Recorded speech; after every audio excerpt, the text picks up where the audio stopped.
문재인 대통령 트럼프 사이에 통화를 했다. 그리고 어떤 내용으로 통화를 했는지는 저녁 때쯤 돼서 나왔는데요. 싱가포르의 문재인 대통령이 일단은 갈 일은 없을 것 같습니다. 그 대신에 이제 이번 북미 정상회담을 총괄 책임졌던 폼페이오 장관 정도 되는, 폼페이오 장관이 될지 뭐 다른 인사가 될지는 모르겠지만 그 정도 이제 책임 있는 사람이 한국에 들러서 문재인 대통령하고 정상회담 결과에 대해서 공유하고, 그렇게 이제 그 다음 스텝에 대해서 의논을 하지 않을까 하는 그런 예상을 해볼 수 있을 것 같네요. 통화에서 트럼프 대통령이 마이크 폼페이오 미국 국무장관을 한국으로 보내서 회담 결과를 자세히 설명하고 앞으로 회담 결과를 구체적으로 실현하기 위한 한미 간 공조 방안에 대해서도 문 대통령과 꼭 상의하겠다, 이렇게 지금 트럼프 대통령이 얘기를 했고요. 문재인 대통령은 또 트럼프 대통령에게 이렇게 이야기를 했습니다. 그 내일 역사적 북미 정상회담이 열리게 된 것은 전적으로 트럼프 대통령의 용단과 강력한 지도력 덕분이다. 트럼프 대통령이 회담에서 기적과 같은 성과를 만들어낼 수 있도록 한국 국민은 마음을 다해 기원할 것이다. 북미 정상회담이 성공하면 전 세계에 큰 선물이 될 뿐 아니라 6월 14일 트럼프 대통령의 생신에도 좋은 선물이 될 것이다. 아주 이렇게 꿀 떨어지는 말씀을 하셨네요, 대통령이. 네. 굉장히 배려해주고 있네요. 네. 양쪽 다. 그렇지 뭐. 사실은 트럼프의 멘토 우리 있니? 전 세계인들의 바람이 실현될 수 있도록 두 지도자가 서로의 요구를 통 크게 주고받는 담대한 결단을 기대합니다. 방송 나가는 오늘이고요. 날짜로는 다 아시다시피 6월 12일 오전 9시부터 그쪽 시간과 우리 쪽 시간의 차이가 좀 있어서 9시부터 2시간 동안 1대1 談판을 벌인답니다. 김정은 위원장과 트럼프 대통령. 싱가포르 현지 시간으로 그렇죠. 9시부터. 예. 현지 시간, 싱가포르 현지 시간 9시부터고요, 아침. 사실 1대1 談판이라는 말들이 약간 이게 좀 오버액션이에요. 그냥 정상회담 당연히 1대1 談판이죠. 뭐 정상회담은 원래 통역하고 이렇게 정상들끼리 만나서 하거든요. 그럼 2대2네. 그렇죠. 2대2 지금. 메이저 하나, 마이너 하나, 이렇게. 그렇죠. 차라리 이런 거 할 때는요, 그 동전 던지기나 팔씨름이나 이런 걸로 결정하면 좋을 것 같은데, 팔씨름하면 누가 이길까요? 이런 이야기를 하고 있는 참. 순간적으로 생각했어요. 누가 이기지? 아무래도 싶어가지고. 김정은 위원장이 젊으니까 좀 세지 않을까요? 평소에 김정은 위원장이 운동으로 몸 관리를 잘 한다고 하니까 김정은 져줄 수도 위원장도 있어요. 체력이 좋을 것 같고, 트럼프 대통령도 꾸준히 골프를 하잖아요. 골프도 체력이 많이 필요한 운동이어서 괜찮을 것 같아요. 골프 진짜 많이 치는 것 같아요. 요새도 지금 보면은 딱 선글라스 낀 데만 눈만 하얗고 얼굴이 빨개요. 트럼프는 항상. 아니, 그게 원래 트럼프가 그렇게 생긴 게 아니라 네. 선글라스 끼고 햇빛에 나가서 네, 이렇게. 맞아요. 그렇죠. 예. 네. 아, 그거였어요? 난 저 사람이 왜 저렇게 생겼지? 난 옛날부터 궁금했었거든. 사업가들이 대체로 골프를 많이 치죠. 공을 구멍에 넣는 뭐 이런 행위. 그거 굉장히 좋아해요. 원래 사업가들이 이런 거 좋아하는데, 문제는 지금 이게 이렇게 됐죠. 예정일보다 하루씩 더 빨리 나타나서 뭔가 좀 분위기가 굉장히 고조되는 측면도 있고요. 사실상 트럼프는 G7 회의를 거의 다 망가뜨렸다시피 하고 왔어요. 그것도 끝나지도 아사리판을 만들어 놓고 왔죠. 그것도 끝나지도 않은데 미리 먼저 나왔잖아요. 뭐 결론 안 내놓고 나는 김정은 만나러 가. 이게 더 중요해. 그 메시지. 그런 느낌이고. 트럼프가 이제 뭐 어떤 상황에서 언론들과 인터뷰 같은 걸 하잖아요. 근데 딱 그 격투기 경기, 특히 권투 시합 같은 거 하면은 눈 마주치면서 이렇게 시선을 서로 이렇게 부딪히면서 어떤 상황이냐면 개체량 할 때, 특별한 체급의 스포츠 경기를 할 때 만약에 권투를 한다고 치면은 개체량 맞추고 나서 둘이 눈싸움을 해요, 이렇게. 세계적 빅 이벤트에는 굉장히 중요한, 이게 이제 권투뿐만 아니라 왜 격투기, 뭐 이전 격투기 같은 것도 그런 거거든요. 그러면서 게임 당일날까지 계속 언론 플레이를 합니다. 한 방에 때려 눕힐 수 있다, 뭐 이런 식 있잖아요. 딱 트럼프가 그 짝이더만요. 그러니까 허세를 굉장히 심하게 부리는. 김정은 위원장은 지금 그런 메시지는 안 내고 있는데, 트럼프는 아직도 예전에 그 김정은 위원장과 서로 간에 이렇게 말로 주고받던 그런 느낌을, 허세를 좀 부리는 이런 상황이 좀 눈에 보이더라고요. 지금 성김하고 최선희도 계속 실무회담을 하고 있었죠. 오늘 우리 방송하는 날까지 실무회담을 오후까지 벌이고 있었고요. 여기서 이제 마지막 그 조율이 다 끝나는 거죠. 그리고 우리 방송 나가는 날 이제 세기의 자리가 만들어지는 거고요. 이건 이렇게 보는 게 맞겠죠. 정상회담이 이루어진다는 건 뭔가 좁혀진 건 분명히 있다. 결과물은 나올 수밖에 없다. 어느 정도일까가 궁금한 거죠. 그렇죠. 예. 선이 어디까지 갈 것이냐. 크게는 그겁니다. 두 가지입니다. 하나는 정치적 선언으로 끝날 것이냐가 문제가 있고요. 정치적 선언으로 두 정상이 선언의 의미로만 끝낼 것이냐. 또 하나는 그냥 만난다는 데 의미를 둘 것이냐. 또 더 나가면 여기에서 과연 뭐 합의문이 나올 것이냐. 이게 세 가지로 넓혀지는데 우리가 제일 기대하는 건 지금 합의문까지 나와주는 거잖아요. 공동성명. 예. 예, 그리고 사인이 들어가는 행위. 거기에 남북미 중이 같이 자리를 하면 더 바랄 거 없는 이런 그림이 나오는데. 근데 그건 너무 한 방에 다 하는 것 같고. 그렇죠. 한 방이죠, 그러니까 이거는. 트럼프 대통령의 스타일을 생각하면 트럼프 대통령이 오로지 전체 스포트라이트의 한 70%는 아도 찍는 이 정도 그림이 나오려면 공동성명 정도는 나와야 되지 않을까. 그리고 트럼프 대통령이 주도적으로 발언하는 평화선언, 그러니까 종전선언이 아니라 우리 이제 친구가 되기로 했다라고 공개적으로 밝히는, 선언하는 것 동시에 그 기자들한테 박수 받는 이 정도 그림이 트럼프가 원하는 그런 그림이 아닐까 생각을 해봅니다. 주말에 이제 김정은 위원장이 평양을 출발해서 굉장히 어마어마한 보안 속에 비행기도 중국이 제공한 비행기를 타고 왔다고 하고 편명 뭐가 이렇게 북경으로 간다, 싱가포르로 간다 네. 하는 거를 가짜로 숨기면서까지 막 보안을 해서 예, 왔다 그러니까 그러더라고요. 하늘에서 그 편명이 변경됐다고 하죠. 이런 표현을 했어요. 누가 할아버지도 아버지도 가보지 않은 길, 인민복 입고 웃으며 간 김정은. 그러니까 이 자체가 굉장한 의미를 갖고 있는 거죠. 이게 일대 사건인 거라고 보면. 예. 예. 보통 북한의 지도자들 그러면 멀리 어디 회의에 나간다 이런 얘기는 없잖아요. 골방이 틀어박혀 있는 그런 느낌인데 공개적으로 트럼프를 만나기 위해서 평양을 출발했다는 그 자체, 회담에서 어떤 결과물이 나오든 간에 그 자체가 이미 북한 개혁 개방의 상징인 거죠. 굉장히 중요한 의미를 갖고 있는 거예요. 김정은 위원장만 간 게 아니고요. 보니까 김여정은 말할 것도 없고 김정은 위원장이 비행기에서 내리는데 그 뒤에 김영철 부위원장 뭐 이런 사람들이 쫙 내리는 거 보면서 이거는 북한이라고 하는 나라의 국군을 딱 건 느낌, 딱 그런 느낌이잖아요. 예. 어둠의 어떤 경로에 있던 우리의 동포인 북측이 전 세계적인 어떤 오픈된 공간에 이제 나타난 거예요. 이 자체가 굉장한 의미를 갖고 있다. 그것만으로도 저는 굉장히 훌륭한 사건이라고 봅니다. 그리고 이게 이번에 김정은 위원장의 어떤 항공기를 통한 이동을 통해서 직접적으로 드러나지는 않았지만 김여정 부부장의 북한 내 지위가 얼마나 큰지 새삼 확인이 되는 건데 김여정 부부장은 2시간 차이로 따로 도착했거든요. 참매 1호기로. 그러니까 그거 자체가 비상시에 모든 권한을 대행하는 사람이 김여정 부부장이구나 라는 거를 확인할 수 있는 거죠. 사실상의 북한의 2인자 예, 아닐까요? 예. 실세로만 따지면 예. 권력자와의 거리로만 따지면 그것도 이제 실제로 그 정도의 김여정 부부장이 권한을 실제로 가지고 있다고 추론할 수 있는 거죠. 혹시 그 김정은 위원장이 트럼프를 만날 때는 인민복 말고 양복을 입지 않을까? 그런 생각해 보거든요. 그것도 보기 좋을 것 같아요. 인민복 입을 것 같아요. 김정은 위원장은 그 인민복이라는 것이 옷이 상징하는 의미가 있거든요. 북한에서는 인민복이 상징하는 것은 국가 지도자이고 그리고 인민과 일반 서민들과 어떤 동급의 옷을 입는다는 그런 느낌을 줘요. 인민복이라는 의미가 그거거든요. 평민들이 입는 인민들이 옷이다. 노동자가 입는 옷이라는 뜻인데 그것을 아마 고수할 것 같고요. 물론 이제 옷이 고급이긴 하지만 인민복이라는 자, 이것도 돈 걸어. 그 배신 때리는 사람하고 돈 안 걸어요. 며칠 만에 그래. 그 투표율을 그렇게 바꾸면서 다시 내기를 거나? 아니 그건 방송의 재미를 위해서인데 왜 그러세요? 지금 녹음실에 봐요. 지금 돈이 저기 여기저기 꽂혀 있잖아요. 이게 뭐예요? 아니, 이게. 그러니까 우리하고 내기 걸었던 거고 며칠 지나서 또 바꿨다니까. 60% 넘기로. 이거 순전히 방송은 상품이지. 재밌으라고 하는 건데. 도대체 무슨 부귀영화를 누리려고? 그러게. 그러니까 이제 10,000원짜리 몇 장 갖고 있고. 세기의 도박사.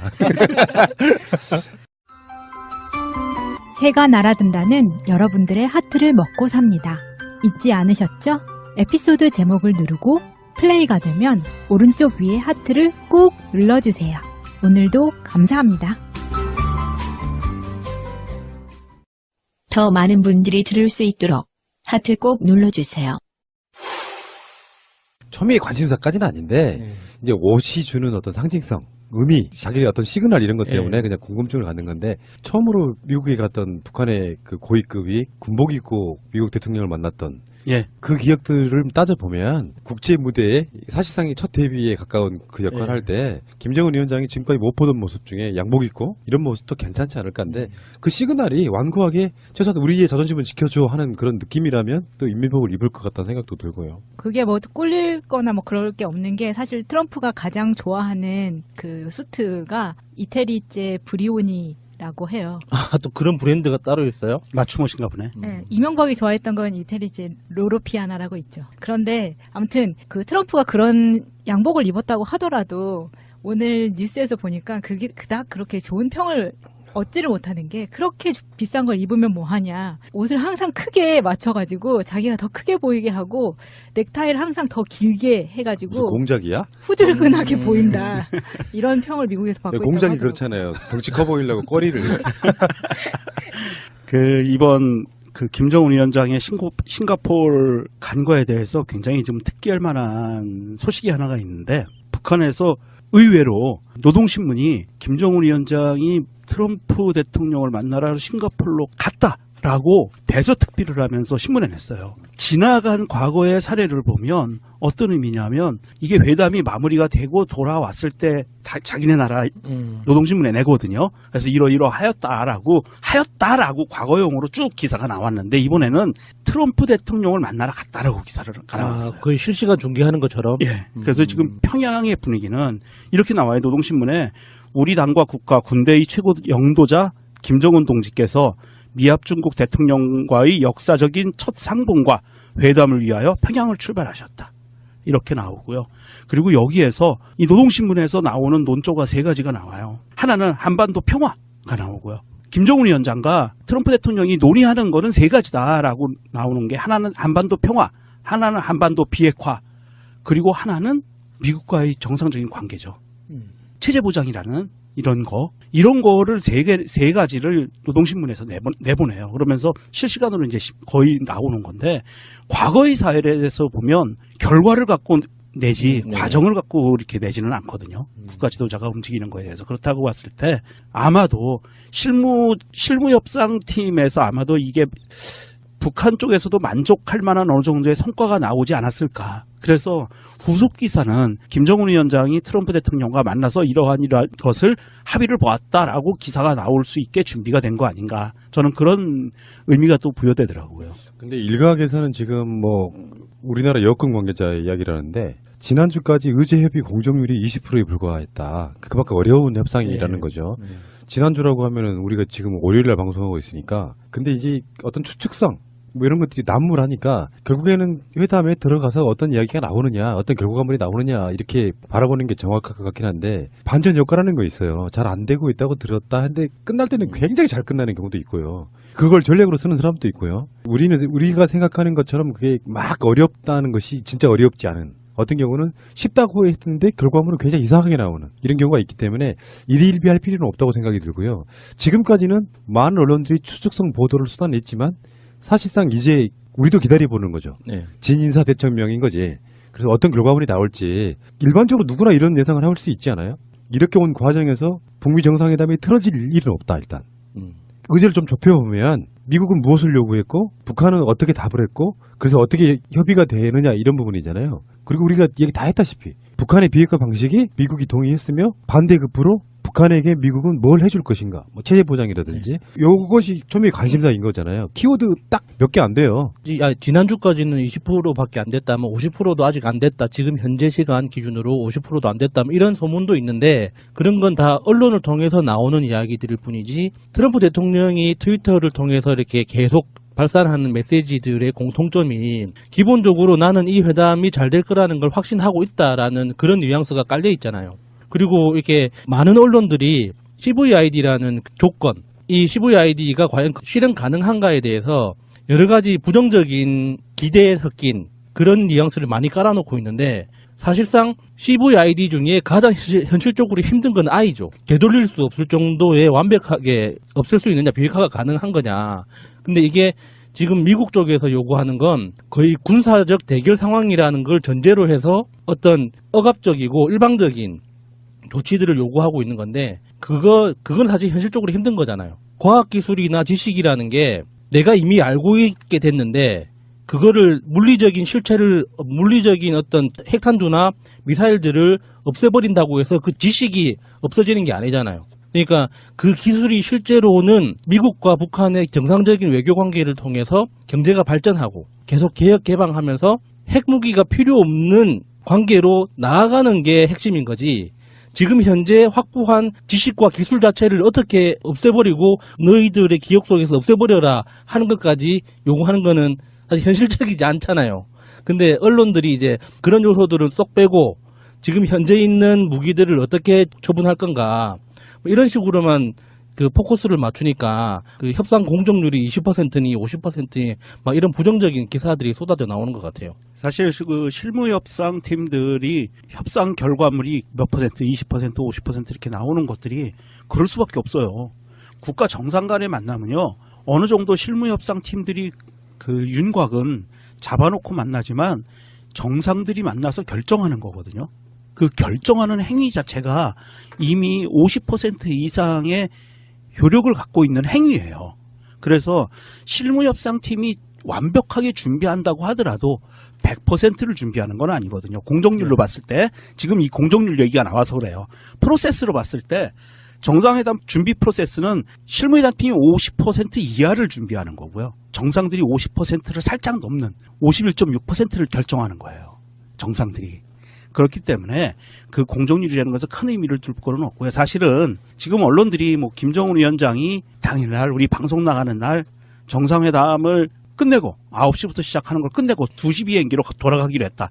이런 그 추측성 기사까지 마구 튀어나오고 있거든요. 그건 말도 안 되죠. 그건. 네, 지금 그런 상황에서 뭐 외신에서 나온 거예요. 이거는 로이터든가 그래요. 지금 이런 게 추측성 기사들이 굉장히 많이 나와요. 그런데 우리가 주목해야 될 것은 과연 남북 정상회담에서 우리가 상상했던 것 이상의 모습이 나온 것처럼 북미 정상회담에서도 우리가 상상하고 있던 것 어느 정도 선까지 더 넘어간 결과들이 나올 것인가. 저는 사실은 이게 궁금해요. 어느 정도 선까지의 결과물들이 나와서 우리를 놀래켜줄 것인가.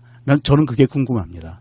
그러니까 트럼프의 기본적인 스타일을 생각하면 이번엔 북미 회담 자체가 시작이다. 과정의 출발이다. 뭐 이렇게 계속 이야기를 반복하잖아요. 그렇게 하면 이제 앞으로 김정은 위원장과 몇 번 더 회담을 가진다는 전제하에 첫 번째 이 깃발 드는 그 세레모니를 트럼프 자신이 어떻게 할 건가, 어떤 형식을 빌릴 건가, 이게 핵심인 거죠. 기다려보는 이게 가장 중요한 것 같고요. 여기서 뭐 더 뭘 섞을 수가 없는 것이 그 회담의 결과물이 코앞에 와 있는데 추측으로 아무리 이야기해봐야 큰 의미는 없다고 생각이 들고요.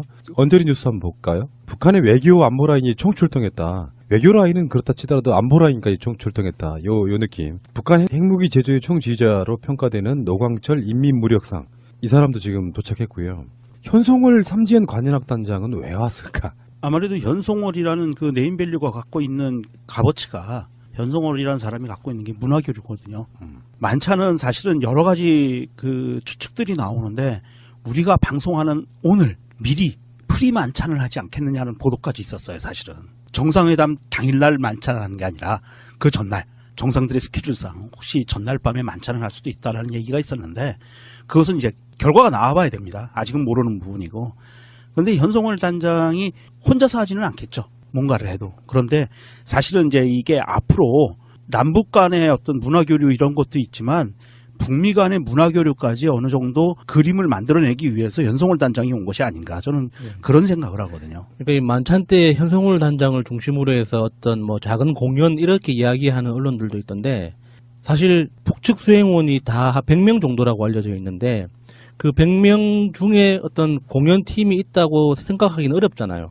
사실 정상회담 규모의 100명 수행원이 많은 건 아니거든요. 정치적으로 외교 측면에서 명동님 말씀하신 것처럼 문화 담당 책임자로서 현송월 씨가 같이 포함된 게 아닌가 그렇게 추론할 수 있는 거죠. 싱가포르 현지 호텔에 우리나라 태극기와 북한 조선기 그리고 미국의 성조기, 중국의 오성홍기 이 4개가 나란히 걸려있는 모습이 사진에 포착이 됐잖아요.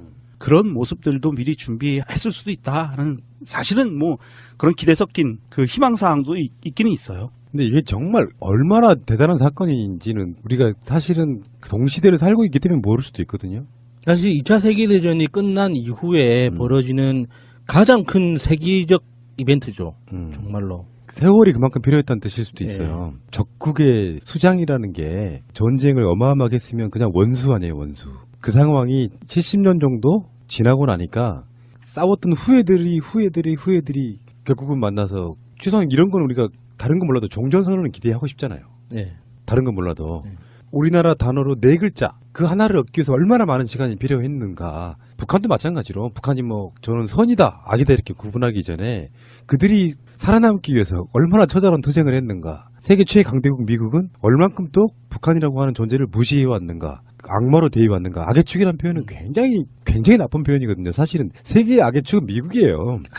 어디 가서 전쟁 일으키고 모든 짓을 했던 게 미국인데 어쨌건 그것은 뭐 힘의 논리대로는 어쩔 수 없는 거지만 그래서 그 종전선언이라든지 나아가서 철천지 왼수 미제들과 수교를 하고 평화협정을 맺고 하는 그 과정에 이르기까지 얼마나 많은 시간이 필요했는가. 세계사적 흐름으로 봤을 때 소비에트 연방이 러시아가 되고 나서 냉전 구조가 이제 해체됐다고 우리가 보통 쉽게 이야기를 했지만 실제로 냉전의 불씨는 남아 있었거든요. 그 불씨가 북한이었던 거예요. 미국의 입장에서는. 그래서 미국과 북한이 만나서 정상적인 외교 관계를 맺고 다시 평화체제, 그러니까 미국에서도 다른 북한과의 평화를 전제로 한 새로운 군사 전략을 수립할 때 2차 세계대전 이후에 처음으로 맞는, 그러니까 실질적인 세계적인 전 지구적 평화의 가능성을 내다볼 수 있는 계기가 되는 거거든요. 지금 뭐 국제전들이 좀 일어나고 있기는 하지만 실제로 상시적 적대 관계를 맺고 있는 국가가 완전히 사라진다는 뜻이에요. 지구상에서. 그렇죠. 이게 2차 대전 체제에서 적대적인 관계가 이제 완전히 없어지는 거예요. 그러니까 2차 대전 이후에 그 벌어졌던 그 냉전 체제에서 마지막 남은 게 북한과 미국의 적대적 관계. 그리고 뭐 중국은 이미 통상 관계로 이미 돌아서 있는 지가 한참 됐으니까 미국과. 그리고 유럽은 말할 것도 없고요. 독일, 일본이야 뭐 말할 것도 없고 패전국이니까. 그리고 일부 남아있는 국가들은 있어요. 아프리카의 그 2차 대전의 영향에 따라서 아직도 좀 그 힘들어하는 나라들은 있는데 그게 전쟁에 있어서 그 적대적인 관계였던 나라들은 아니거든요. 피해국들이지. 그렇다고 봤을 때 이 북한과 미국이 적대적인 관계를 청산하는 것은 2차 대전 체제를 완전히 종식시키는 거예요. 한 번에 종식시키는 거고 끝나는 겁니다. 그래서 이게 21세기의 평화체제로 가는 어떤 출발점이자 이게 마지막 점이 될 수도 있어요. 그런 의미이고 이게 문재인 대통령이 지금 이 북미 정상회담에 대해서 기대하는 바를 얘기했습니다. 오늘 수보회의에서 얘기했는데 큰 거는 이겁니다. 큰 합의를 바란다. 큰 틀의 합의를 바란다라고 얘기를 했어요. 그래서 이게 이번 회담을 통해서 적대관계 청산과 한반도 비핵화에 대한 큰 합의가 도출되기를 바란다. 그리고 내일 회담이 반드시 성공할 것이다라는 전망과 기대를 함께 갖고 있다. 대통령이 수보회에서 이렇게 공식적으로 이야기를 합니다. 그리고 또 하나는 이 큰 합의에 플러스해서 긴 호흡으로 가야 된다. 이렇게 발언을 두 가지를 합니다. 큰 합의를 바란다. 그리고 이 큰 합의가 되면 긴 호흡으로 가야 된다. 그림이 나오죠. 어느 정도 그러면 북미 정상회담에서 어느 정도 선까지가 합의가 될지는 큰 그림은 나온 거예요. 이게 이제 우리나라 대통령이 그 정도까지 이야기를 했다는 것은 북한과 미국이 어느 정도 합의한 사항은 이제 큰 틀은 갖춰졌다는 거거든요. 긍정적 방향이 나왔다 이런 거죠. 긍정적 방향으로요. 큰 틀은 갖춰졌고요. 그래서 뭐 그동안 계속 여러 가지 얘기가 나왔지만 최종적으로 트럼프 측에서 얘기한 게 뭐 한 번에 칼자르듯이 하지는 못한다. 이건 시작이다. 앞으로 과정이다. 계속 갈 거다라고 이렇게 이야기했던 이런 그림들이 이제는 하나의 그 틀 안에 맞춰져 가는 게 아닌가 그런 그 생각을 들게 하네요. 오늘. 자, 북미 정상회담 참 이게 상전벽해인 게요. 트럼프 저 XX 당선될 때만 해도 완전히 다른 나라들 말아먹겠구나. 참 고맙게도 G7 정도는 무시하고 한반도를 위해서 날라와주는 노력이 가상하고요. 그리고 김정은 위원장도 우리 최민희 의원 같은 분들이 아마 아직도 김정은 위원장이라는 말을 못 하실 정도의 오랜 시간 동안 나쁜 이미지만 있던 그런 근데 지금 몇 개월 만에 완전히 바뀌어가지고 우리 완소 김정은도 돼 있고요. 뭔가 트럼프에게 뭔가 좀 힘을 실어주고 싶은 뭐 이상한 어떤 위치에 있는 게 지금 한반도 위치라고 보면 우리들 입장에서는 이 회담이 오늘 방송 나가는 오늘 잘 끝나기를 바라겠습니다. 어떻게 할까요? 화이팅 한번 외쳐줬으면 좋겠는데. 은희푼이 화이팅. 좋아요. 은희푼이 화이팅. 은희 푸니 화이팅! 인이도. 어마어마한 이슈들 속에 지금 사실 이런 뉴스는 껌인 것처럼 느껴질 만큼 뉴스의 네임밸류가 없어 보이는 느낌이에요. 왜냐하면 이번 주 자체가 역사적인 한 주이기 때문에 그렇습니다. 수십 년 만에 있을까 말까 한 이벤트들. 이 이벤트들이 들어있는 데다가 4년에 한 번 돌아오는 선거와 4년에 한 번 돌아오는 월드컵이 한꺼번에 묶여있다는 건 그 주의 어떤 무게감이 정권 교체에 있던 그 주만큼이나 무게감이 있는 그런 한 주가 아닌가 이런 생각이 들 정도거든요. 그 와중에 제가 무슨 이야기를 하려고 그러냐면 양승태의 사법농단 이야기를 하려고 합니다. 오늘 오전에 전국 법관회의도 있었어요. 거기에 대한 결과물이 지금 뭐 사실 안 봐도 뻔해요. 법관회의의 결과물은 이런 거예요. 법원의 고위직일수록 법원이 검찰의 수사를 받는 건 그건 아니지 이런 분위기에 가깝고요. 일반 판사들인 경우에는 법원이 환골탈태해서 새로 태어나려면 수사를 받아야 된다는 쪽의 입장에 가까워요. 그래야 국민들이 사법부의 개혁에 관련된 진정성을 인정해준다 이런 측면이에요. 대부분 그런 흐름으로 가요. 네. 그런데 지금 오늘 나온 보도 중에 우병우와 임종헌 이 사람이 누구냐면은 당시 법원 행정처 기조실장 임종헌 기조실장하고 우병우 당시 민정수석이 청와대에서 비밀 회동을 했다는 것이 최근에 보도로 나왔어요. 그 사실이 확인됐다고 하죠. 그게 2015년 7월 31일인데 양승태하고 박근혜가 만나기 일주일 전이랍니다. 이것도 그 실무협상 팀이었네. 그러네. 그러니까 이게 정말 이상한 만남인 거죠. 그러니까 전직 행정처 고위 관계자에 따르면 이렇게 법원 행정처 차장이나 기조실장이 청와대 수석을 직접 만나는 일은 그런 일 자체가 없고 전화 통화조차 하는 일이 없다고 합니다. 근데 그게 청와대 수석하고 법원 행정처의 고위 관계자들하고 실제로 교류를 한다는 것 자체가 굉장히 상식적이지 않은 거고 상상하기 어려운 건 너무 상식적인 거죠. 그런데 처장끼리 만난 것도 아니고 거기에 기획조정실장이라는 직함을 가지고 있는 판사가 따로 민정수석이랑 만나서 회담을 했다? 뭔가 너무 미심쩍은 게 많은 일이죠. 양승태가 재판을 갖고 박근혜와 거래를 시도했죠. 그 거래를 시도하기 위해서 만나는 그 일주일 전에 이 기조실장이 우병우와 만나서 실무협상을 했다는 그런 내용이 밝혀진 거고요. 그럼 이 실무협상에서 뭔 얘기를 했겠어요? 격도 맞지 않는 당사자들끼리 만나서 실무협상을 했는데 양승태가 박근혜를 만나서 뭔가를 얘기를 할 거를 미리 준비했다는 얘기 아니에요. 그러니까 그 실무의 대상이 뭐겠느냐 하는 건 그렇죠. 뻔한 거잖아요. 그거는 뭐 이거 뻔하죠. 이게 사법농단에 관련된 그러니까 사법부를 갖다 바치는 거였죠, 박근혜한테. 이 사법부는 헌법상의 독립된 기관입니다. 행정부와 마찬가지예요. 그리고 대통령과 대법원장은요 동격이에요. 누가 상관이고 부하가 아니에요. 네. 동격입니다. 국회의장도 마찬가지고요. 이런 동격인 사람들인데 이 동격 관계, 민주주의의 기본 질서인 삼권 분립을 헌법 정신에 따른 삼권 분립을 완벽하게 말아드시려고 작정하신 게 양승태였어요. 그래서 사법부를 행정부의 밑으로 집어넣다시피 하겠다라는 의도를 드러냈던 거고요. 그것에 따라서 지금 사법부의 그 재판 농단들이 벌어진 건데 그런데 지금 현재 고등법원 판사님들은 사실은 엄격하게 얘기하면 공범이거든요. 양승태가 공범이에요. 네. 협조자 정도도 아니에요. 이런 공범들은 무섭죠. 이게 털리면 자기들 다 날아가니까. 그러니까 끝까지 반대하는 거고요. 밑에 이제 일반 그 지방법원 판사들은 이건 사법부의 권위를 제대로 세우기 위해서는 갈 수밖에 없는 길이다. 정식으로 수사를 촉구하고 있고요. 이런 상황인데 만약에 지금 대법원장이 바뀐 이 체제에서도 만약에 사법부에서 이 사건에 대해서 검찰에게 수사 의뢰를 하지 않는 것으로 결론이 난다면 어떤 상황이 벌어지는 줄 아세요? 대한민국에서? 사법부를 갈기갈기 찢어야죠. 아니요. 그거는 너무 폭력적이고요. 이런 결과가 나옵니다. 저희 녹음실에 녹음하고 있는데 누가 들어와가지고 컴퓨터를 훔쳐가려고 하다 잡혔어요. 이 사람 재판 안 받으려고 그래요. 경찰서 안 가려고 그럽니다. 이 안에서 끝내려고 그러지. 그렇죠. 네. 맞아요. 이 안에서 끝내는 게 합법이야. 이렇게 되는 거예요. 그래서 이 안에서 절도 행위를 무마시킬 거예요. 또 들어와서 누굴 때렸어. 어버이연합 할배 한 분이 들어와서 가스통으로 때렸어. 푸나님을. 머리에 피가 났어. 안 잡혀갑니다. 다 피를 닦아주면 되겠네요. 그렇죠. 피 닦아주고 꼬매주면 되는 거예요. 약 발라주고 후지딘 발라주고. 이렇게 볼 수 있죠. 모든 이 지구상에 존재하는 아니 대한민국이라고 하는 이 상황에 존재하는 그 모든 사람은 위법 행위를 하면 벌을 받게 돼 있죠. 예. 다만 위치상 예를 들어서 대통령이 현직인 경우에 어떤 여러 가지 국가적인 어떤 상황상 어떤 범죄 혐의가 있어도 임기 끝나고 하게 되는 그런 정도를 제외하고는 예. 근데 문제는 불법 행위를 저질렀는데 그 당사자가 그 판결을 내리는 그놈들이야. 자기들 입장에서는 항상 제가 말씀드리지만 사법 행정이 나눠져 있는 상황이긴 하지만 법원이라고 하는 조직 내에서 재판이라고 하는 모든 행위는 검찰이 기소를 하고 변호인이 변호를 하고 그리고 그것을 판결해주는 법원인데 그 법원이 이제 수사를 받아야 될 위치에 놓여 있는 상황에서 지금 현재 김명수 대법원 체제의 수뇌부들은 어쩌면 굉장히 단순한 구조로 생각해야 돼요.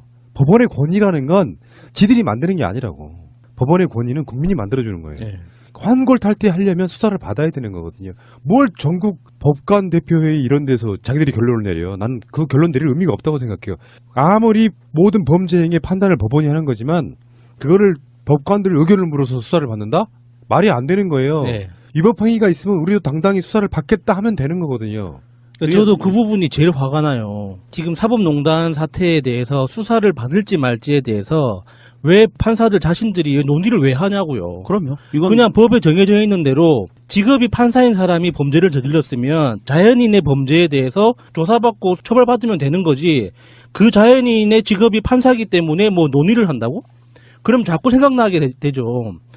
누구는 그 240원 입금 덜 해가지고 횡령죄로 해직된 버스기사 몇백억을 회사 돈을 처먹어도 처벌받지 않는 이재용 이거하고 뭐가 달라요? 그러면은 지금 이미 검찰의 고발장이 접수된 것만 9건인데 이 사법농단 사태에 대해서 그러면 그 고발된 것까지 다 그러면은 합쳐서 이거를 고발 자체를 있는 일로 치고 수사를 할지 없는 일로 무마시킬지 이거에 대해서 지금 판사들끼리 모여서 논의를 하고 뭐 결론을 내리겠다고? 이런 행동들 자체가 국민들을 화나게 하는 거예요. 그럼요. 이게 자 조폭들이 있잖아요. 폭력단체. 이 폭력단체 검찰 수사가 들어가려고 하니까 조폭 수장이 이렇게 얘기하는 겁니다. 우리 조폭 평직원들, 행동대장들 의견을 들어봐서 수사를 받으러 갈지 말지 결정할게. 이거 똑같은 거예요. 말이 안 되는 겁니다. 단, 이 지금 사법부에서 주장하는 거는 이겁니다. 수사를 받았다고 치자. 기소됐다고 치자. 판결은 누가 하냐? 판사가 한다. 그런데 1심에서 유죄 나왔다고 치자. 그런데 2심에 와서 고등법원에 하는데 저 반대하는 판사들이 무죄 내리면 어떡할 거냐. 대법원 가는데 최종 무죄 내리면 어떡할 거냐. 이 얘기예요. 수사받는 당사자가 판사인 경우는 어떡할 거냐는 얘기예요. 그런데 예, 이거는 정말 개새끼 껌 씹는 소리예요. 수사받는 당사자가 판사이면은요. 법률로 돼 있어요. 그 판사 제척할 수 있어요. 네. 저 판사 관련된 사람입니다. 제척해 주세요. 이러면 돼요. 이런 것들이 다 있는데도 그러니까 안전장치가 마련되어 있는데도 불구하고 그래서 우리는 검찰의 수사를 맡는 것보다 내부적으로 정리해서 끝내는 게 나아. 조폭들이 사람을 죽여도 내부에서 그냥 벌 주고 막 이거하고 똑같은 거예요. 예. 그러면 안 되는 거죠. 7일 날 전국 법원장 회의라는 게 있었는데 그 회의의 전반적인 기류는 그거였어요. 재판 거래에 합리적인 근거가 없다. 재판 거래에 합리적인 근거가 없다. 지금까지 나오는 그건 게 아니 수사는요 검찰이 하는 거예요. 그러니까 자기들이 하는 게 아니야. 그 문건만으로 봤을 때는 거래했다는 증거는 없다. 실제로 이 사람들이 놀리는 거예요. 이런 생각을 할 수 있지. 근데 그걸로 거래했다는 증거가 있냐. 그러니까 무슨 수사를 받냐. 명령님 말씀처럼 그러니까 수사를 받으라는 거죠. 억울하면. 그럼요. 근데 저는 그 상고법원 만들려다가 이제 또 옥상 옥인 판사법원이 생기게 생겼어. 사법부에 속하지 않는 판사나 사법부에 관련된 재판은 따로 하는 법원이 하나 생겼으면 좋겠어. 상고법원 만들려다가 판사법원 생긴다. 이런 거지. 차라리 그냥 시민법원을 하나 만들죠. 만들어야겠네요. 정말. 시민으로 구성된 시민법원을 만들어서. 그래서 이런 문제들 때문에 문재인 대통령이 정부 출범하고 나서 처음 시도했던 게 그거였잖아요. 공수처. 이게 필요한 거예요. 고위공직자 비리수사처가 필요한 이유가 이런 말도 안 되는 짓거리들을 벌이고 있는 판사들이요. 이런 사람들 고위공직자거든요. 지금 고등법원 부장판사급 이상이면 다 수사할 수 있거든요. 이런 걸 만들어놔야 되는 거예요. 그래야 사회가 깨끗해져요. 김도엽 판사가 법원 내부 통신망에 올린 글인데 거기에서 보면 따박따박 그 반론을 핍니다. 그래서 왜 수사를 받아야 되는지 왜 지금 고등법원 부장판사들의 그 성명이 말이 안 되는 소리인지를 따박따박 분석을 해놨어요. 그래서 조금 아까 말씀드린 것처럼 그런 의미 하나도 없다. 재척 사유도 있고 다 있다. 마련돼 있으니까 걱정하지 말고 수사받으라. 이렇게 지금 이야기하고 있는 거거든요. 수원지법 김도엽 판사가 제가 이 이름이 되게 특이하잖아요. 그래서 언뜻 갑자기 생각이 나는 거예요. 제가 이분을 같은 과외 선생님한테 과외를 받으면서 그때 과외 선생님이 저한테 이 김도효라는 언니가 있는데 여자분이에요. 얘가 얼마나 공부를 잘하는데 너는 얘만큼만 하면 돼. 선생님이 항상 했던 이름이 갑자기 딱 생각나서 찾아보니까 그 사람이 이 사람.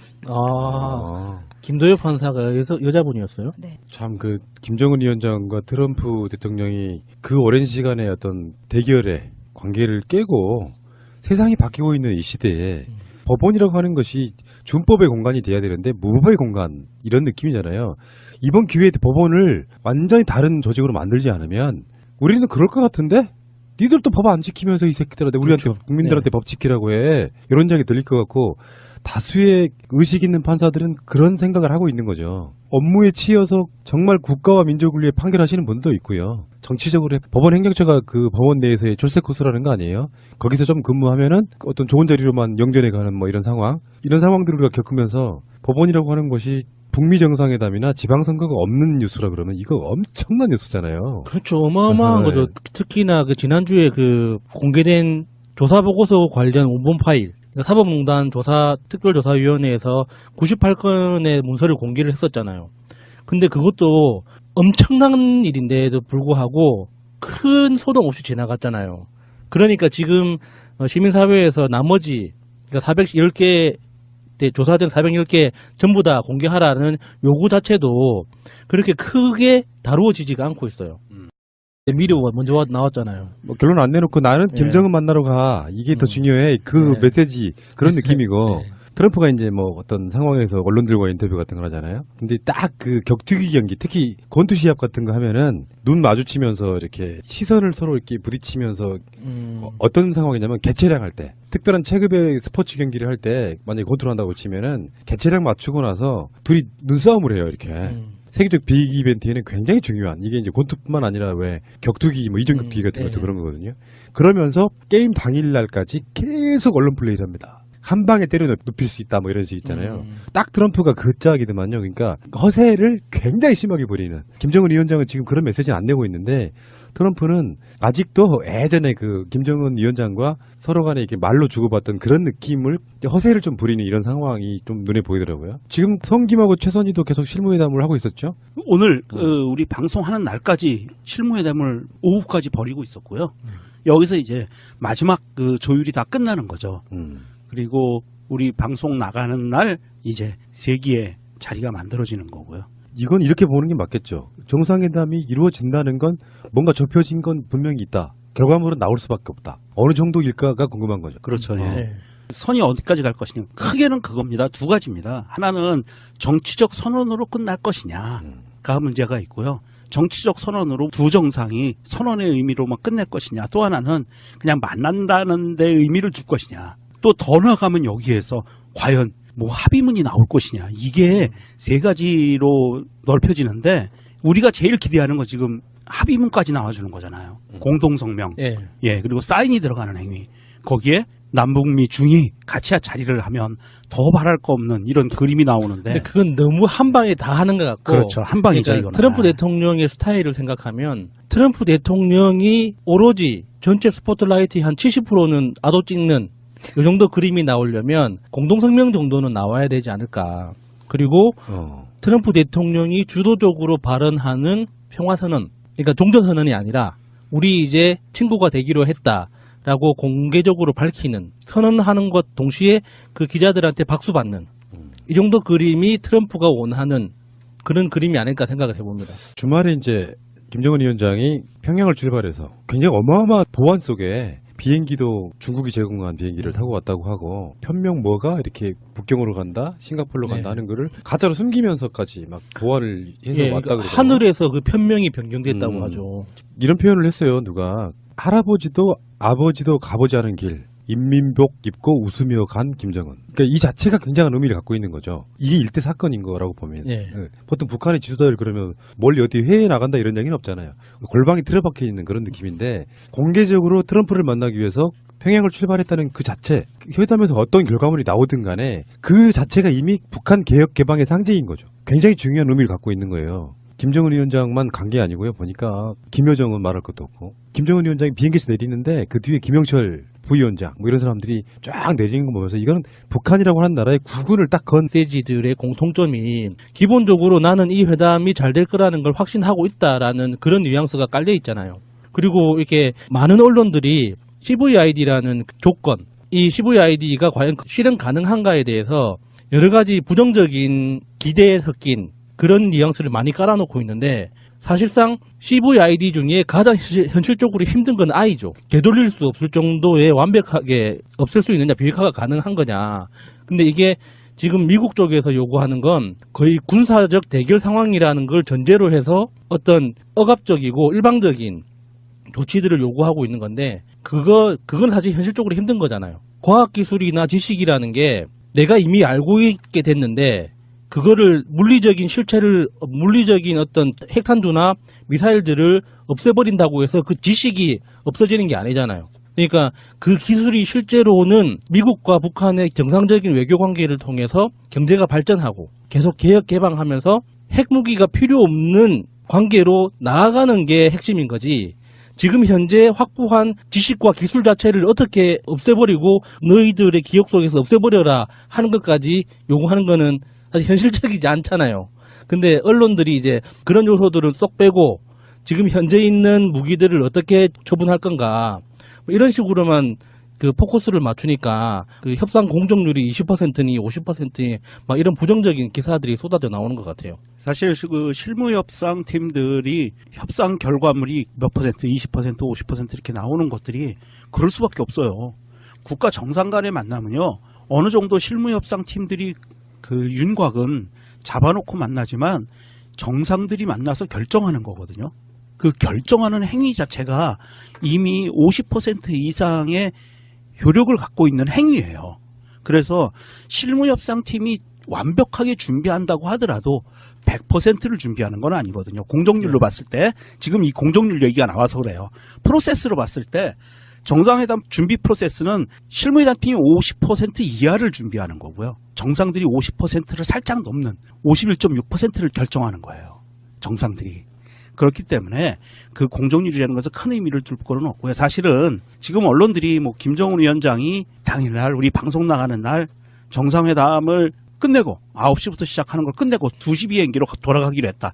이런 그 추측성 기사까지 마구 튀어나오고 있거든요. 그건 말도 안 되죠. 그건. 네, 지금 그런 상황에서 뭐 외신에서 나온 거예요. 이거는 로이터든가 그래요. 지금 이런 게 추측성 기사들이 굉장히 많이 나와요. 그런데 우리가 주목해야 될 것은 과연 남북 정상회담에서 우리가 상상했던 것 이상의 모습이 나온 것처럼 북미 정상회담에서도 우리가 상상하고 있던 것 어느 정도 선까지 더 넘어간 결과들이 나올 것인가. 저는 사실은 이게 궁금해요. 어느 정도 선까지의 결과물들이 나와서 우리를 놀래켜 줄 것인가. 저는 그게 궁금합니다. 그러니까 트럼프의 기본적인 스타일을 생각하면 이번엔 북미 회담 자체가 시작이다. 과정의 출발이다. 뭐 이렇게 계속 이야기를 반복하잖아요. 그렇게 하면 이제 앞으로 김정은 위원장과 몇 번 더 회담을 가진다는 전제하에 첫 번째 느낌 딱 그런 느낌이잖아요. 예. 어둠의 어떤 경로에 있던 우리의 동포인 북측이 전 세계적인 어떤 오픈된 공간에 이제 나타난 거예요. 이 자체가 굉장한 의미를 갖고 있다. 그것만으로도 저는 굉장히 훌륭한 사건이라고 봅니다. 그리고 이게 이번에 김정은 위원장의 어떤 항공기를 통한 이동을 통해서 직접적으로 드러나진 않았지만 김여정 부부장의 북한 내 지위가 얼마나 큰지 새삼 확인이 되는 건데, 김여정 부부장은 2시간 차이로 따로 도착했거든요. 참매 1호기로. 그러니까 그거 자체가 비상시에 모든 권한을 대행하는 사람이 김여정 부부장이구나 라는 거를 확인할 수 있는 거죠. 사실상의 북한의 2인자 예, 아닐까요? 예. 실세로만 따지면, 예. 권력자와의 거리로만 따지면. 그것도 이제 실제로 그 정도의 김여정 부부장이 권한을 실제로 가지고 있다고 추론할 수 있는 거죠. 혹시 그 김정은 위원장이 트럼프를 만날 때는 인민복 말고 양복을 입지 않을까? 그런 생각해 보거든요. 그것도 보기 좋을 것 같아요. 인민복 입을 것 같아요. 김정은 위원장은 그 인민복이라는 것이 옷이 상징하는 의미가 있거든요. 북한에서는 인민복이 상징하는 것은 국가 지도자이고, 그리고 인민과 일반 서민들과 어떤 동급의 옷을 입는다는 그런 느낌을 줘요. 인민복이라는 의미가 그거거든요. 평민들이 입는 인민들이 옷이다. 노동자가 입는 옷이라는 뜻인데 그것을 아마 고수할 것 같고요. 물론 이제 옷이 고급이긴 하지만 인민복이라는 자, 이것도 돈 걸어. 그 배신 때리는 사람하고 돈 안 걸어요. 며칠 만에 그래. 그 투표율을 그렇게 바꾸면서 다시 내기를 거나? 아니 그건 방송의 재미를 위해서인데 왜 그러세요? 지금 녹음실에 봐요. 지금 돈이 여기저기 꽂혀 있잖아요. 이게 뭐예요? 아니 이게. 그러니까 우리하고 내기 걸었던 거고 며칠 지나서 또 바꿨다니까 60% 넘기로. 이거 순전히 방송은 상품이지. 재밌으라고 하는 건데. 도대체 무슨 부귀 영화를 누리려고? 그러게. 그러니까 이제 10,000원짜리 몇 장 갖고. 세기의 더 박사. 새가 날아든다는 여러분들의 하트를 먹고 삽니다. 잊지 않으셨죠? 에피소드 제목을 누르고 플레이가 되면 오른쪽 위에 하트를 꼭 눌러주세요. 오늘도 감사합니다. 더 많은 분들이 들을 수 있도록 하트 꼭 눌러주세요. 초미의 관심사까지는 아닌데 이제 옷이 주는 어떤 상징성, 의미, 자기의 어떤 시그널 이런 것 때문에 그냥 궁금증을 갖는 건데 처음으로 미국에 갔던 북한의 그 고위급이 군복 입고 미국 대통령을 만났던 예. 그 기억들을 따져보면 국제 무대에 사실상의 첫 데뷔에 가까운 그 역할을 할 때 김정은 위원장이 지금까지 못 보던 모습 중에 양복 입고 이런 모습도 괜찮지 않을까 한데 그 시그널이 완고하게 최소한 우리의 자존심을 지켜줘 하는 그런 느낌이라면 또 인민복을 입을 것 같다는 생각도 들고요. 그게 뭐 꿀릴 거나 뭐 그럴 게 없는 게 사실 트럼프가 가장 좋아하는 그 수트가 이태리제 브리오니라고 해요. 아, 또 그런 브랜드가 따로 있어요? 맞춤옷인가 보네. 네, 이명박이 좋아했던 건 이태리제 로로피아나라고 있죠. 그런데 아무튼 그 트럼프가 그런 양복을 입었다고 하더라도 오늘 뉴스에서 보니까 그게 그닥 그렇게 좋은 평을 얻지를 못하는 게 그렇게 비싼 걸 입으면 뭐하냐. 옷을 항상 크게 맞춰가지고 자기가 더 크게 보이게 하고 넥타이를 항상 더 길게 무슨 해가지고 공작이야? 후줄근하게 보이는. 문재인 대통령 트럼프 사이에 통화를 했다. 그리고 어떤 내용으로 통화를 했는지는 이제 저녁 때쯤 돼서 나왔는데요. 싱가포르의 문재인 대통령이 일단은 갈 일은 없을 것 같습니다. 그 대신에 이제 이번 북미 정상회담을 총괄 책임졌던 폼페이오 장관 정도 되는, 폼페이오 장관이 될지 뭐 다른 인사가 될지는 모르겠지만 그 정도 이제 책임 있는 사람이 한국에 들러서 문재인 대통령하고 정상회담 결과에 대해서 공유하고 그렇게 이제 그 다음 스텝에 대해서 의논을 하지 않을까 하는 그런 예상을 해볼 수 있을 것 같네요. 통화에서 트럼프 대통령이 마이크 폼페이오 미국 국무장관을 한국으로 보내서 회담 결과를 자세히 설명하고 앞으로 회담 결과를 구체적으로 실현하기 위한 한미 간 공조 방안에 대해서도 문 대통령과 꼭 상의하겠다. 이렇게 지금 트럼프 대통령이 얘기를 했고요. 문재인 대통령은 또 트럼프 대통령에게 이렇게 이야기를 했습니다. 그 내일 역사적 북미 정상회담이 열리게 된 것은 전적으로 트럼프 대통령의 용단과 강력한 지도력 덕분이다. 트럼프 대통령이 회담에서 기적과 같은 성과를 만들어낼 수 있도록 한국 국민은 마음을 다해 기원할 것이다. 북미 정상회담이 성공하면 전 세계에 큰 선물이 될 뿐 아니라 6월 14일 트럼프 대통령의 생신에도 좋은 선물이 될 것이다. 아주 이렇게 꿀 떨어지는 말씀을 하셨네요, 대통령이. 굉장히 배려해주고 있네요. 네. 양쪽 다. 그렇지 뭐. 사실은 트럼프의 멘토 우리 인이 전 세계인들의 바람이 실현될 수 있도록 두 지도자가 서로의 요구를 통 크게 주고받는 담대한 결단을 기대합니다. 방송 나가는 오늘이고요. 날짜로는 다 아시다시피 6월 12일 오전 9시부터 그쪽 시간과 우리 쪽 시간의 차이가 좀 있어서 9시부터 2시간 동안 1대1 談판을 벌인답니다. 김정은 위원장과 트럼프 대통령. 싱가포르 현지 시간으로 그렇죠. 9시부터. 예. 현지 시간, 싱가포르 현지 시간 9시부터고요, 아침. 사실 1대1 談판이라는 말들이 약간 이게 좀 오버 액션이에요. 그냥 정상회담 당연히 1대1 談판이죠. 뭐 정상회담은 원래 통역하고 이렇게 정상들끼리 만나서 하거든요. 그럼 2대2네. 그렇죠. 2대2죠. 메이저 하나, 마이너 하나. 이렇게. 그렇죠. 차라리 이런 거 할 때는요, 그 동전 던지기나 팔씨름이나 이런 걸로 결정하면 좋을 것 같은데 팔씨름하면 누가 이길까요? 이런 이야기를 하고 있는 참. 순간적으로 생각했어요. 누가 이기지? 아무래도 싶어가지고. 김정은 위원장이 젊으니까 좀 세지 않을까요? 평소에 김정은 위원장이 운동으로 몸 관리를 잘 한다고 하니까 김정은 져줄 수도 위원장도 있어요. 체력이 좋을 것 같고 트럼프 대통령도 꾸준히 골프를 하잖아요. 골프도 체력이 많이 필요한 운동이어서 괜찮을 것 같아요. 골프 진짜 많이 치는 것 같아요. 요새도 지금 보면은 딱 선글라스 낀 데만 눈만 하얗고 얼굴이 빨개요. 트럼프는 항상. 아니 그게 원래 트럼프가 그렇게 생긴 게 아니라 네. 선글라스 끼고 햇빛에 나가서 네, 이렇게 맞아요. 그렇죠. 예. 네. 아 그거였어요? 난 저 사람이 왜 저렇게 생겼지? 난 옛날부터 궁금했었거든. 사업가들이 대체로 골프를 많이 치죠. 공을 구멍에 넣는 뭐 이런 행위. 그거 굉장히 좋아해요. 원래 사업가들이 이런 거 좋아하는데 문제는 지금 이게 이렇게 됐죠. 예정일보다 하루씩 더 빨리 나타나서 뭔가 좀 분위기가 굉장히 고조되는 측면도 있고요. 사실상 트럼프는 G7 회의를 거의 다 망가뜨렸다시피 하고 왔어요. 그것도 아사- 끝나지도 아사리판을 않았는데. 만들어 놓고 왔죠. 그것도 끝나지도 않은데. 나 이런 평을 미국에서 받고 있다고 공장이 하더라고요. 그렇잖아요. 덩치 커 보이려고 꼬리를 이렇게. 그 이번 그 김정은 위원장의 싱가포르 간 거에 대해서 굉장히 좀 특기할 만한 소식이 하나가 있는데, 북한에서 의외로 노동신문이 김정은 위원장이 트럼프 대통령을 만나러 싱가포르로 갔다라고 대서특필을 하면서 신문에 냈어요. 지나간 과거의 사례를 보면 어떤 의미냐면, 이게 회담이 마무리가 되고 돌아왔을 때 자기네 나라 노동신문에 내거든요. 그래서 이러하였다라고 과거용으로 쭉 기사가 나왔는데, 이번에는 트럼프 대통령을 만나러 갔다라고 기사를 나왔어요. 거의 실시간 중계하는 것처럼. 예. 그래서 지금 평양의 분위기는 이렇게 나와요. 노동신문에 우리 당과 국가 군대의 최고 영도자 김정은 동지께서 미합 중국 대통령과의 역사적인 첫 상봉과 회담을 위하여 평양을 출발하셨다. 이렇게 나오고요. 그리고 여기에서 이 노동신문에서 나오는 논조가 3가지가 나와요. 하나는 한반도 평화가 나오고요. 김정은 위원장과 트럼프 대통령이 논의하는 거는 3가지다라고 나오는 게, 하나는 한반도 평화, 하나는 한반도 비핵화, 그리고 하나는 미국과의 정상적인 관계죠.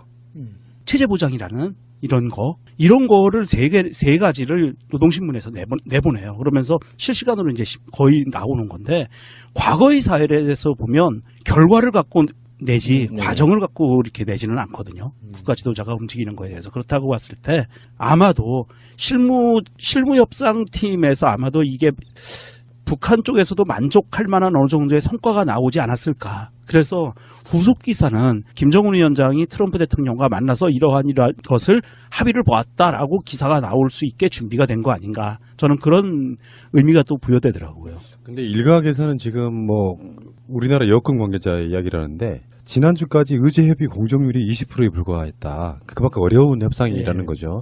지난주라고 하면은 우리가 지금 월요일날 방송하고 있으니까, 근데 이제 어떤 추측성 뭐 이런 것들이 난무하니까 결국에는 회담에 들어가서 어떤 이야기가 나오느냐, 어떤 결과물이 나오느냐, 이렇게 바라보는 게 정확할 것 같긴 한데, 반전 효과라는 거 있어요. 잘 안 되고 있다고 들었다 했는데 끝날 때는 굉장히 잘 끝나는 경우도 있고요. 그걸 전략으로 쓰는 사람도 있고요. 우리가 생각하는 것처럼 그게 막 어렵다는 것이 진짜 어렵지 않은, 어떤 경우는 쉽다고 했는데 결과물은 굉장히 이상하게 나오는 이런 경우가 있기 때문에 일희일비할 필요는 없다고 생각이 들고요.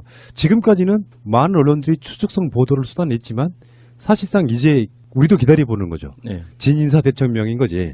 그래서 어떤 결과물이 나올지 일반적으로 누구나 이런 예상을 할 수 있지 않아요? 이렇게 온 과정에서 북미 정상회담이 틀어질 일은 없다. 일단 의제를 좀 좁혀보면 미국은 무엇을 요구했고 북한은 어떻게 답을 했고, 그래서 어떻게 협의가 되느냐, 이런 부분이잖아요. 그리고 우리가 얘기 다 했다시피 북한의 비핵화 방식이 미국이 동의했으며 반대급부로 북한에게 미국은 뭘 해줄 것인가, 뭐 체제 보장이라든지, 요것이 초미의 관심사인 거잖아요. 키워드 딱 몇 개 안 돼요. 지난주까지는 20%밖에 안 됐다, 뭐 50%도 아직 안 됐다, 지금 현재 시간 기준으로 50%도 안 됐다, 뭐 이런 소문도 있는데, 그런 건 다 언론을 통해서 나오는 이야기들일 뿐이지, 트럼프 대통령이 트위터를 통해서 이렇게 계속 발산하는